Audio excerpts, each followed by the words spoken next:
갈라디아서 4장. 내가 또 이 말을 하려고 합니다. 아버지의 재산을 물려받을 사람이 아니라면 그가 모든 것의 주인이라 하더라도 종과 다를 것이 없습니다. 어른이 되기 전까지는 그를 돌봐줄 사람의 말을 따라야 합니다. 그러나 그 아버지가 정한 때가 이르면 자유인이 됩니다. 이와 마찬가지로 우리도 전에는 어린아이와 같았습니다. 우리는 이 세상의 헛된 가르침 아래에서 종노릇을 했습니다. 그러나 정한 때가 이르자 하나님께서 자기 아들을 보내셨습니다. 그 아들은 여자에게서 낳고 율법 아래에서 살았습니다. 그것은 율법 아래에 있는 사람들을 구원하셔서 그들을 자기 자녀로 삼으시기 위해서입니다. 여러분은 하나님의 자녀입니다. 그래서 하나님께서 그 아들의 영을 여러분 마음에 보내주셔서 여러분이 하나님을 아버지, 사랑하는 아버지라 부를 수 있게 하셨습니다. 여러분은 이제 종이 아니라 하나님의 자녀입니다. 여러분이 하나님의 자녀가 되었으므로 하나님께서 여러분에게 유업을 주실 것입니다. 옛적에는 여러분이 하나님을 알지 못하여 사실 신이 아닌 것들에게 종노릇을 했습니다. 그러나 이제는 여러분이 참 하나님을 압니다. 뿐만 아니라 하나님께서 여러분을 아십니다. 그런데 어찌하여 전에 여러분이 따르던 약하고 헛된 가르침으로 다시 돌아가려 합니까? 어찌하여 그런 것들에게 종노릇하려 합니까? 여러분은 아직도 날과 달과 계절과 해를 섬기고 있습니다. 그러니 내가 여러분을 위해 애쓴 것이 헛된 일이 될까봐 두렵습니다. 형제들이여, 내가 여러분과 같이 되었으므로 여러분도 나와 같이 되기를 바랍니다. 이제까지 여러분은 내게 잘 해주었습니다. 여러분도 알다시피 내가 여러분에게 처음으로 복음을 전하게 된 것은 내 몸의 병 때문이었습니다. 내 병이 여러분에게는 짐이 되었을 텐데도 여러분은 나를 미워하거나 저버리지 않고 하나님의 천사나 예수 그리스도처럼 맞아주었습니다. 그때에는 여러분에게 기쁨이 가득하더니 지금은 그 기쁨이 어디로 갔습니까?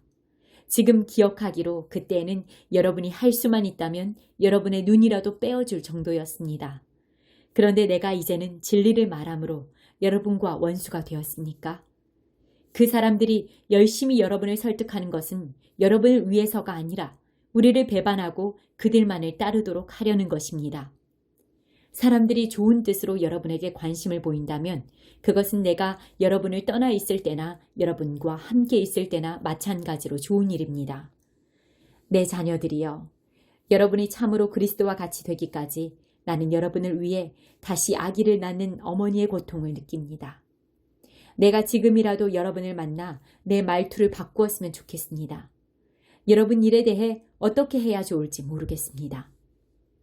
여러분 가운데는 모세의 율법 아래에 있으려는 사람이 있습니다. 말해보십시오.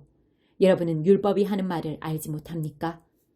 성경은 아브라함에게 두 아들이 있었는데 한 아들의 어머니는 여종이었고 다른 아들의 어머니는 본처였다고 말합니다. 여종에게서 난 아브라함의 아들은 육체를 따라 태어났으나 자유인에게서 난 아들은 하나님의 약속을 따라 태어났습니다.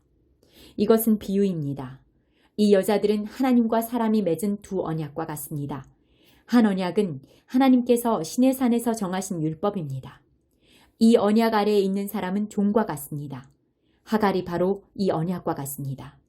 이 하갈은 아라비아에 있는 시내 산과 같으며 지금 이 땅에 있는 예루살렘 성과 같습니다. 그 성도 종이며 그 안에 있는 모든 사람, 곧 유대인들도 율법에 매인 종입니다. 그러나 위에 있는 하늘의 예루살렘은 자유스러운 여자와 같습니다. 그는 우리 어머니입니다. 성경에 이렇게 적혀 있습니다. 아기를 낳지 못하는 여자와 같은 예루살렘아, 기뻐하여라. 아기를 낳는 고통을 느껴보지 못한 예루살렘아, 노래하며 외쳐라. 남편이 있는 여자보다 내 자녀가 더 많을 것이다. 형제들이여, 여러분은 이삭과 같이 하나님의 약속을 따라 태어난 하나님의 자녀입니다. 사람의 방법으로 태어난 아들이 성령의 방법으로 태어난 아들을 괴롭혔듯이 지금도 그러합니다. 그러나 성경이 무엇을 말합니까? 여종과 그 아들을 내어 쫓아라. 본처의 아들은 아버지의 것을 다 물려받으나 여종의 아들은 아무것도 받지 못할 것이다. 그러므로 형제들이여, 우리는 여종의 자녀가 아니라 자유한 여자의 자녀입니다. 5장. 그리스도께서 우리를 해방시키셔서 우리는 자유롭게 되었습니다. 그러므로 굳게 서서 다시는 율법의 종이 되지 마십시오. 나 바울의 말을 들어보십시오. 여러분이 할례를 받고 율법으로 돌아간다면 그리스도는 여러분에게 아무런 도움이 되지 못합니다. 내가 다시 모든 사람에게 경고합니다. 여러분이 만약 할례를 받는다면 여러분은 율법 전체를 지켜야 합니다. 여러분이 율법을 지켜서 의롭다함을 얻으려 한다면 여러분은 그리스도에게서 끊어지고 하나님의 은혜에서 멀어지게 됩니다.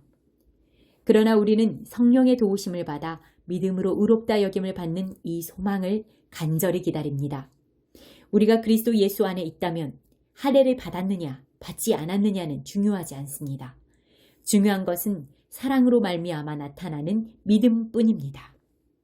여러분은 지금까지 잘 달려왔습니다. 그런데 누가 여러분을 막아 진리를 따르지 못하게 합니까? 그런 유혹은 여러분을 부르신 분에게서 나오지 않았습니다. 조심하십시오. 적은 누룩이 반중 모두를 부풀게 합니다. 그러나 나는 여러분이 그런 다른 생각들을 따르지 않을 줄로 믿습니다. 누구든지 여러분을 혼란하게 하는 사람은 심판을 받을 것입니다. 형제들이여, 나는 할례를 받아야 한다고 가르치지 않습니다. 내가 할례를 가르친다면 어째서 아직도 박해를 받겠습니까? 내가 지금까지 할례를 가르쳤다면 십자가를 전하는 어려움도 사라졌을 것입니다. 여러분을 어지럽히는 사람들은 차라리 스스로 고자가 되어버리는 것이 좋겠습니다. 형제들이여, 하나님께서 여러분을 부르셔서 자유인이 되게 하셨습니다. 그러나 그 자유를 육체의 욕망을 채우는 기회로 삼지 말고 사랑으로 서로 섬기십시오. 모든 율법은 내 이웃을 내 몸과 같이 사랑하여라 하신 한 계명 속에 다 들어 있습니다. 여러분이 서로 해치고 헐뜯는다면 양쪽 다 멸망할 테니 조심하십시오. 그러므로 내가 말합니다. 성령을 따라 사십시오. 그러면 육체의 욕망을 따라 살지 않게 될 것입니다. 육체의 욕망은 성령을 거스리고 성령이 바라시는 것은 육체의 욕망을 거스릅니다. 이 둘은 서로 반대되는 것이므로 여러분의 욕망대로 살 수 없게 합니다. 성령께서 이끄시는 대로 살면 여러분은 율법 아래에 있지 않게 됩니다. 육체가 하는 일은 분명합니다. 곧 음행과 더러움과 음란과 우상 섬기기와 마술과 미움과 다툼과 질투와 화내기와 이기심과 편가르기와 분열과 시기와 술 취하기와 흥청거리는 잔치와 같은 것들입니다. 전에도 경고했지만 이제 다시 경고합니다. 이런 일을 하는 사람은 하나님의 나라에 들어가지 못합니다.